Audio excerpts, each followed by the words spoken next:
काफी interesting press conference करने हम आए हैं और ये केंद्र सरकार का बड़ा चहीता डिपार्टमेंट है, इनकम टैक्स डिपार्टमेंट, आयकर विभाग इससे संबंधित है और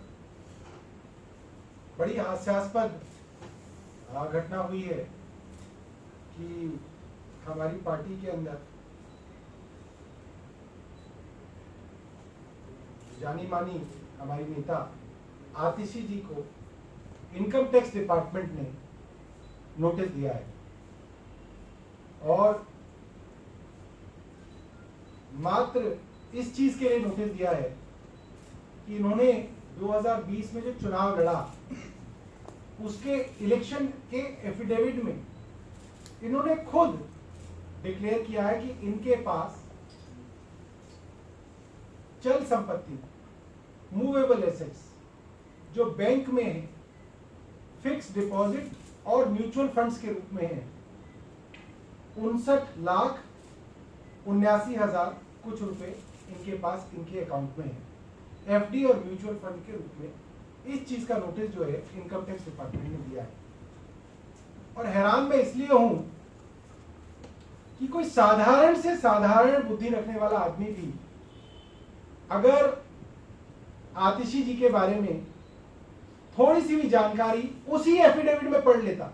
इसके लिए और कहीं जाने की जरूरत नहीं है, उसी एफिडेविट में इनके बारे में और कई जानकारियां हैं। दिल्ली के स्प्रिंगडेल स्कूल के अंदर ये पढ़ी हैं, माता पिता दोनों ही दिल्ली यूनिवर्सिटी के अंदर प्रोफेसर हैं। ये एक फैमिली बैकग्राउंड है जो एक middle class upper middle class का एक बैकग्राउंड है। उसके बाद दिल्ली यूनिवर्सिटी के अंदर ही सेंट स्टीफेंस कॉलेज से इन्होंने हिस्ट्री ऑनर्स किया और पूरे दिल्ली के अंदर ये ड्यू की टॉपर रही। उसके बाद एक बड़ी प्रतिष्ठित स्कॉलरशिप है शेवनिंग स्कॉलरशिप जो पूरा खर्चा उठाती है आपका, और शेवनिंग स्कॉलरशिप पे ये ऑक्सफोर्ड यूनिवर्सिटी में इन्होंने एमए किया। और उसके बाद दुनिया की सबसे प्रतिष्ठित स्कॉलरशिप है रोड स्कॉलरशिप, जिसको रोड स्कॉलर्स कहा जाता है जो लोग इससे पढ़ते हैं। उस स्कॉलरशिप के अंतर्गत इन्होंने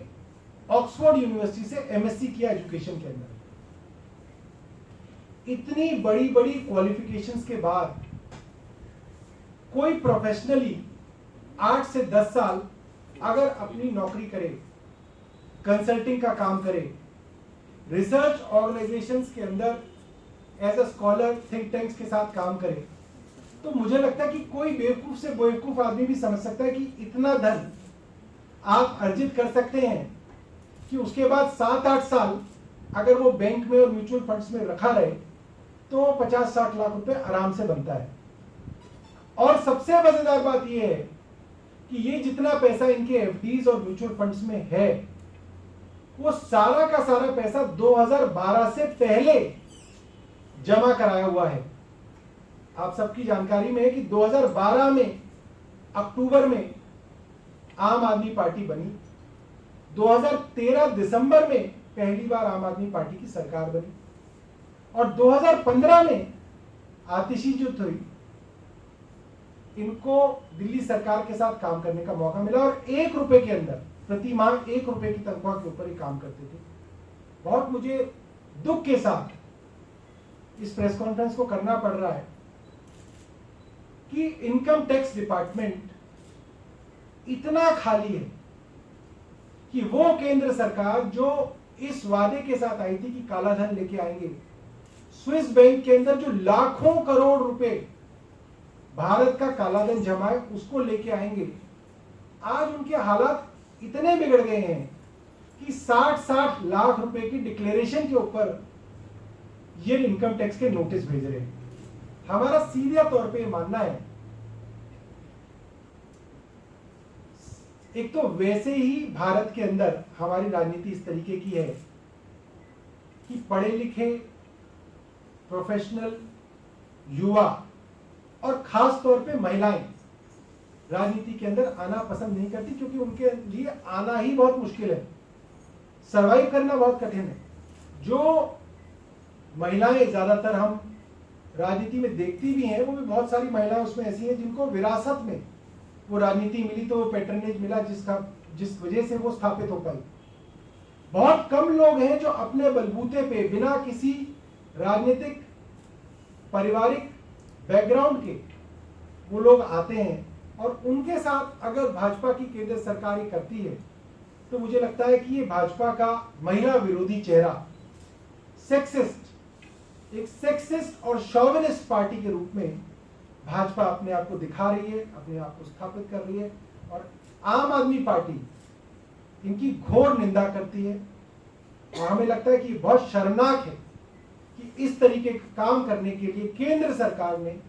इनकम टैक्स विभाग को छोड़ा है। मैं आतिशी जी से कहूंगा कि वो जो है इसके बारे में अपना एक पक्ष रखेगा।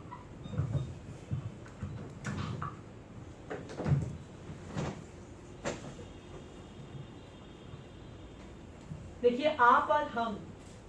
पिछले 6 साल से 7 साल से जब से आम आदमी पार्टी राजनीति में आई है, ये तो बार बार देख ही रहे हैं कि किस तरह से आम आदमी पार्टी के नेता, उनके एमएलए, उनके मंत्रियों को परेशान करने के लिए केंद्र सरकार अपनी हर एजेंसी का प्रयोग करती है। चाहे वो सीबीआई की रेड्स हो, चाहे वो दिल्ली पुलिस, चाहे वो इन्फोर्समेंट डायरेक्टरेट हो, और चाहे इनकम टैक्स की समन्स और इनकम टैक्स के रेड्स। केंद्र सरकार ने अपनी कोई एजेंसी नहीं छोड़ी है जिसके माध्यम से वो आम आदमी पार्टी के पीछे पड़ी रहती है। चाहे आम आदमी पार्टी के नेता हो, चाहे दिल्ली में चल रही हमारी सरकार हो, लेकिन उनकी हर कोशिश के बावजूद इतने सालों में वो एक गलती नहीं ढूंढ पाए हैं, एक केस नहीं सस्टेन कर पाए हैं आम आदमी पार्टी के किसी नेता के खिलाफ। ये जो इनकम टैक्स का नोटिस है, ये भी उसी में अगली कड़ी है जहां पे भाजपा को लगता है कि वो जो पढ़े लिखे लोग राजनीति में आते हैं, जो प्रोफेशनल लोग राजनीति में आते हैं,